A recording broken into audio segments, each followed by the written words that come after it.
Guys, welcome back to Get Some Dirt Time. I did a review on my Mossberg 500, my 702 Plinkster, my Beretta, well, sorta. I did a quick review or a quick overview of them when I was on that squirrel hunt up at Bobcat Rock in Kentucky. But one that I haven't done a review on because of the fact that I wasn't really, I was kind of on the fence about it for a minute, is the pellet gun I use. It is the Fury 2 Blackout by Crossman. And I know there's a bunch of people out there that, you know, you can hear the resounding sigh of, it's Crossman. I got it for, I think it was for Christmas one year or something like that. I had some extra Christmas money, and I really wanted a pellet gun, so I got one. And this guy,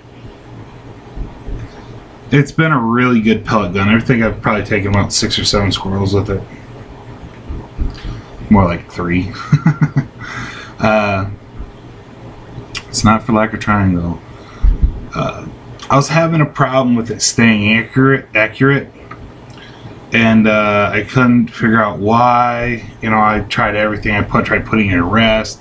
I tried, you know, everything you could think of to keep the weapon still while I was trying to take a shot, and they were going everywhere. I couldn't figure out why.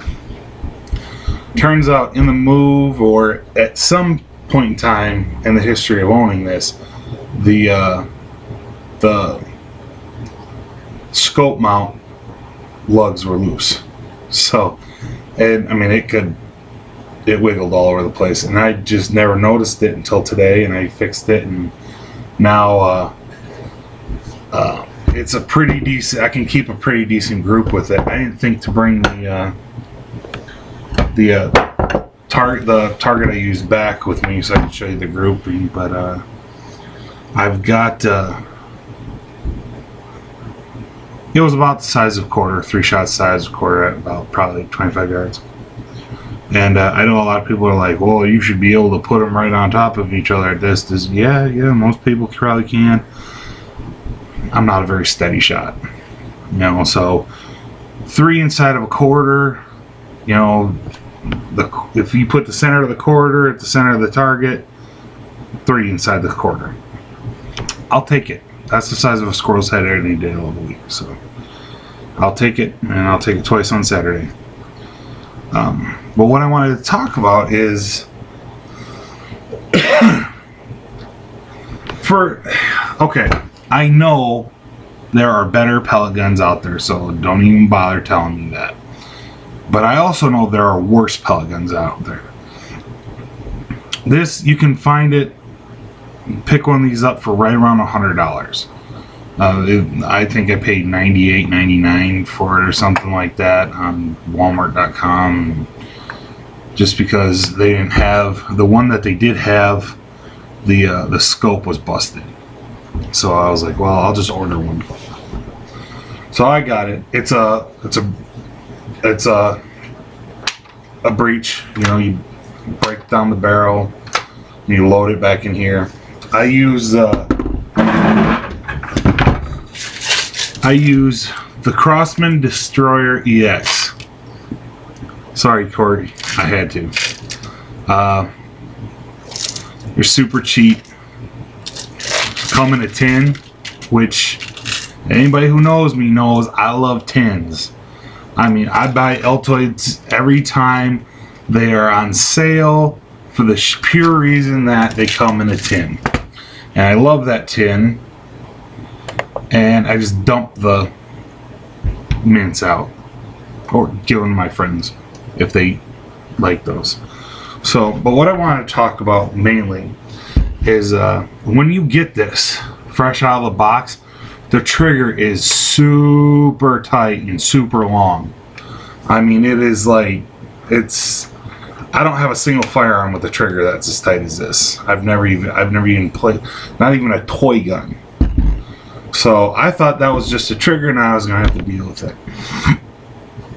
And then my dad, I was out shooting, my dad asked me, asked, well, can you adjust the trigger at all? And it's kind of like, I was sitting there, taking aim.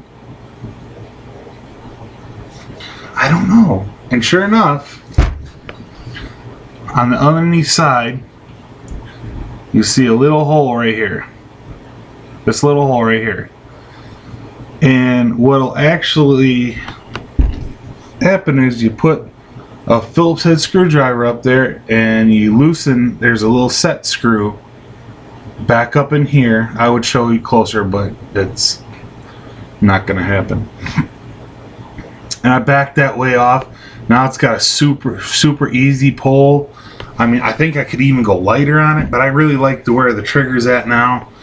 And the scope, this scope actually came on it. It's a center point 4x32. It's a super clear scope, and for coming free on a pellet gun, it's ridiculous. I'd put this on my AR-15. I mean, I don't know how long it'll last, but I mean, I would trust that on a hunting rifle for sure. In which, technically speaking, it is on a hunting rifle. The safety is pretty cool on it. It's this little lever right here, and you actually have to push that forward for safe. So you can't even really pull the trigger without, oh, it's on safety. And I just flip that forward and boom. I mean, if you're taking sight, you don't even have to take your finger off the trigger. If you're getting ready to take your shot, you're lined up, you got a bead on what you want. Boom, there it is. That is great for me because I can't tell you how many shots I have spoiled because the freaking safety was on. It's like I line up a real nice shot, off it goes. I do that with my 22 all the time because it's got the little push button safe on near the trigger. Can't stand it. But well, that's it. That's the Crossman. What is it? The Crossman Fury Blackout 2. I'm sorry, the Fury 2 Blackout. It's really cool. It will kick, and it will kick right around the same as a 22 will, give or take. I mean, it's got some pretty decent thump to it for a pellet gun. Hope you guys enjoyed it. Subscribe, like, share, comment below, please. Let me know if you want to see anything else. I'll be glad to shoot whatever I can. See you next time.